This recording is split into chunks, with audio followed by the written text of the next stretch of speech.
ये राधा अष्टमी व्रत मात्र केवल प्रेम प्राप्ति, प्रेम।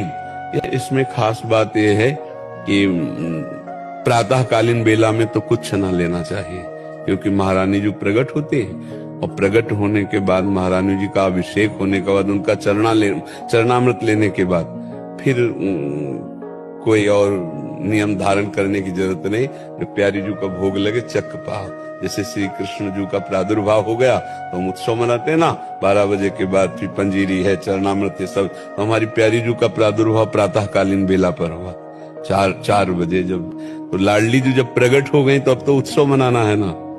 हाँ, तो जो लाडली जी को भोग लगे वो पावे, खूब राधा राधा उस दिन जपे, श्री जी के गुणगान करे, श्री जी के चिंतन में उस दिन तो कम से कम लाडली जी का ही कीर्तन, लाडली जी का ही चिंतन चले, तो वो व्रत हुआ।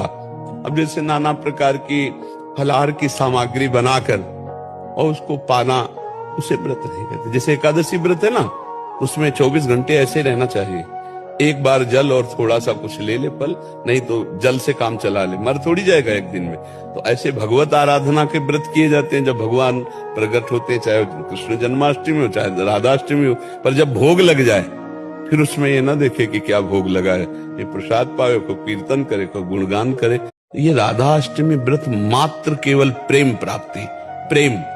इसमें खास बात यह है कि प्रातःकालीन बेला में तो कुछ न लेना चाहिए, क्योंकि महारानी जी प्रकट होते हैं और प्रकट होने के बाद महारानी जी का अभिषेक होने के बाद उनका चरणामृत लेने के बाद फिर कोई और नियम धारण करने की जरूरत नहीं। जो प्यारी जी का भोग लगे चक्क पाओ। जैसे श्री कृष्ण जी का प्रादुर्भाव हो गया तो हम उत्सव मनाते हैं ना, 12 बजे के बाद फिर पंजीरी है, चरणामृत है सब। तो हमारी प्यारी जी का प्रादुर्भाव प्रातःकालीन बेला पर हुआ, 4 बजे जब। तो लाडली जी जब प्रकट हो गई तो अब तो उत्सव मनाना है ना। हाँ, तो जो लाडली जी को भोग लगे वो पावे, खूब राधा राधा उस दिन जपे, श्री जी के गुणगान करे, श्री जी के चिंतन में उस दिन तो कम से कम लाडली जी का ही कीर्तन, लाडली जी का ही चिंतन चले, तो वो व्रत हुआ। अब जैसे नाना प्रकार की फलाहार की सामग्री बनाकर और उसको पाना, उसे व्रत नहीं कहते। जैसे